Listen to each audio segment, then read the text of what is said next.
Hey there, neighbors and naysayers. July 25th, 2023.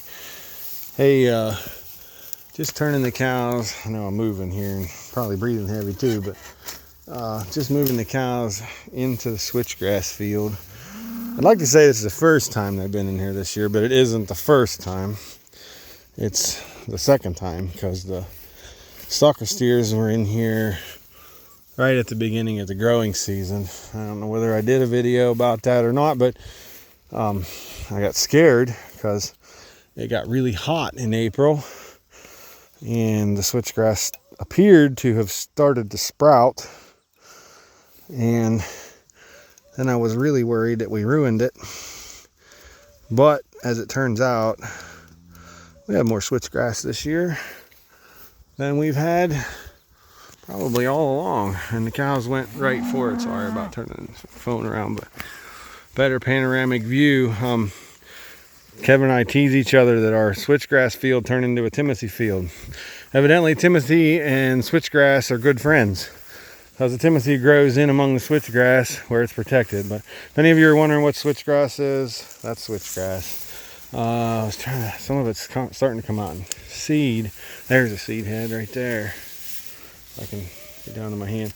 That'll open up and look sort of like panicum, like a tassel on a corn plant kind of when it's fully on. So we're hitting this probably just about right. I actually would have preferred it gone to seed than this, but this is where they need to be. Actually, this is this and about 10 more acres of tall grass. And my neighbor's got a hay field he wants me to go through before we're off of tall grass with the cow herd and onto short grass, what we've already grazed. So this is what we've already grazed behind us. This was some of the first that we grazed tall grass. And then, in full disclosure, that field received liquid hog manure too, so it's a lot thicker than it would have been. But switchgrass is largely fescue, largely Timothy, but there's a bunch of switchgrass in it, especially this section. The section behind us here, that section is pretty devoid of it, but as we go across it, I think there's more switchgrass here than there was in previous years. And the really cool thing about this is we've got flowers. There's some black-eyed Susans. The cows look like they've already hit the bee balm. There's some bee balm out there. There's another big tall bee balm out that way. I run over a purple coneflower as I was building this fence.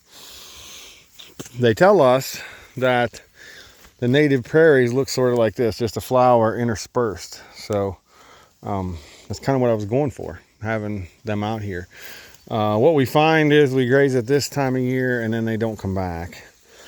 So unfortunately, they're not reseeding, but hang in there, flowers. Just hang in there one more year.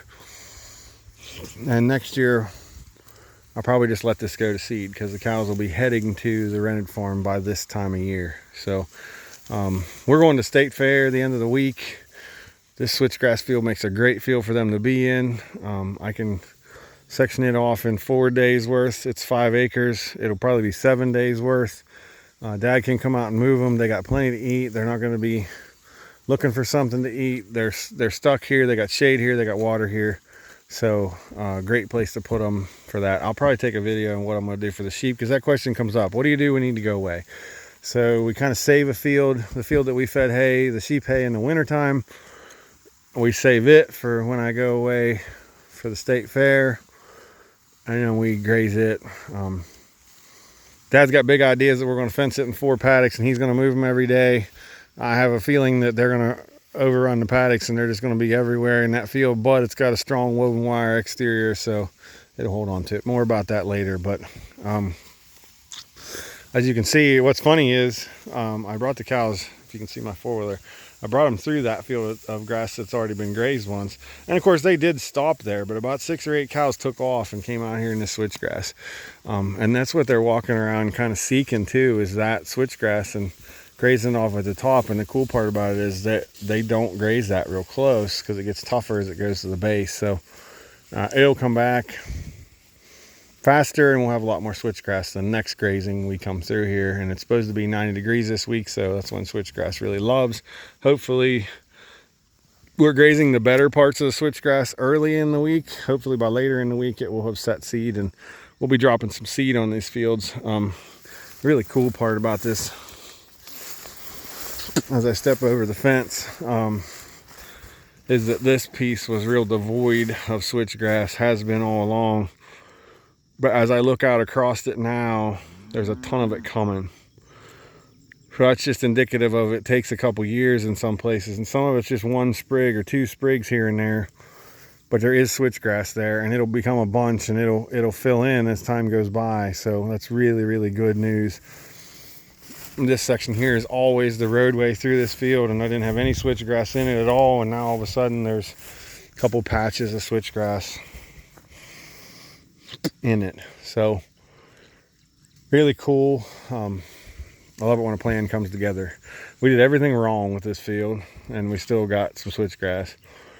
And I'll be honest, this spring I said to myself, I think I'm gonna have to just either give up or start over. Oh, there's a false coneflower up there too.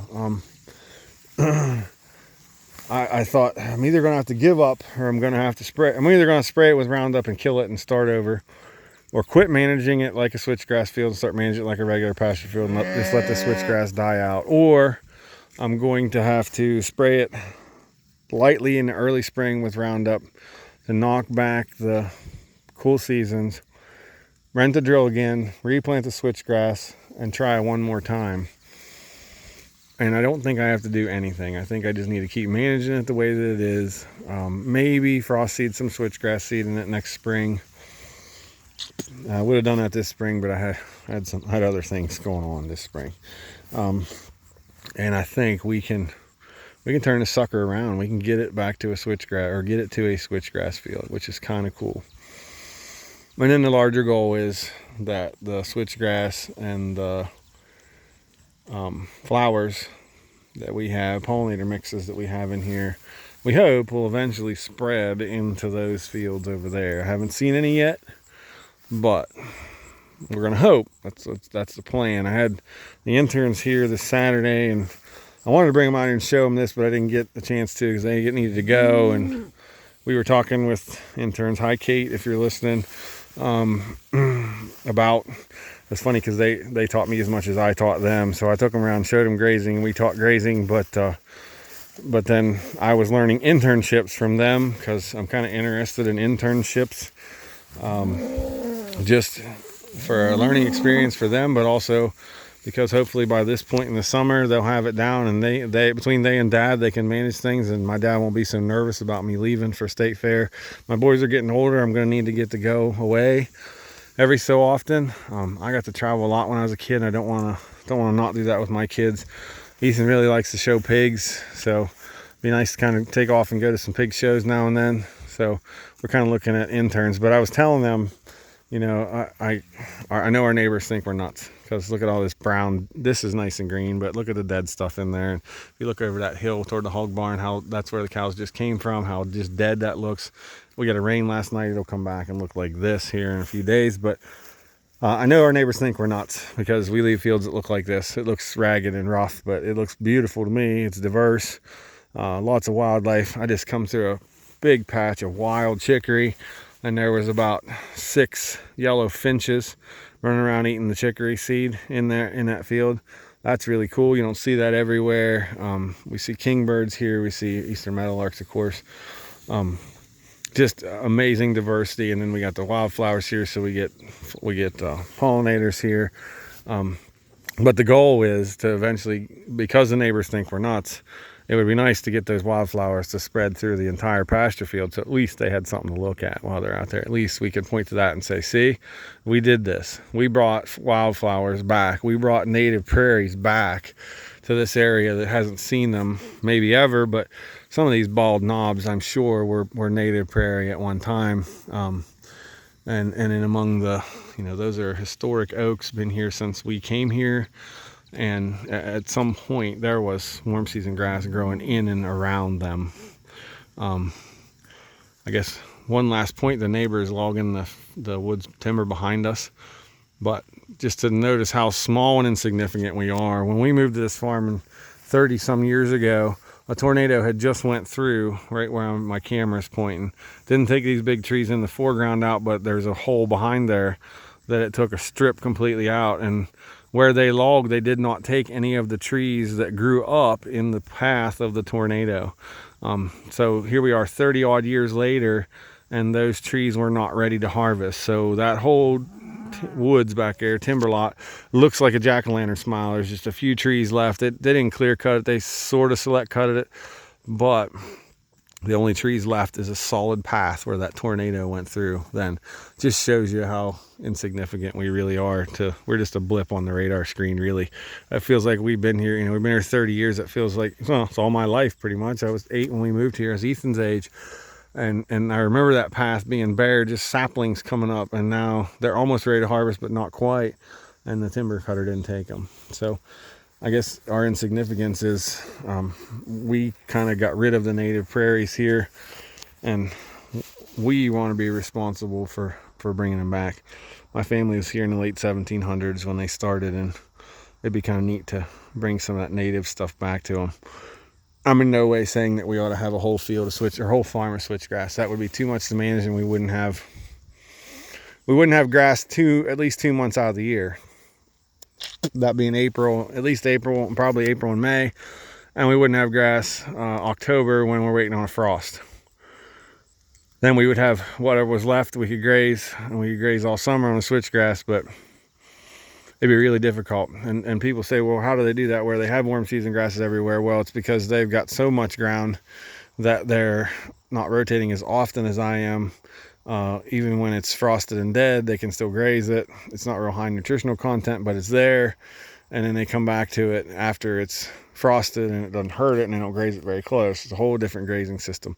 Here in Eastern Ohio, switchgrass will work great at times, but it's not going to work good for, or warm season grasses is not going to work for our entire grazing season. So nothing better than the sweet sound of the cows ripping off grass, and especially when they're eating with their head up like that and they're not eating close to the ground. And maybe I'll try to take a shot of this field in the morning and see what it looks like. I hope it's pretty much roller flat, but it probably won't be. It's too big. So with that, I'll say, see you next time.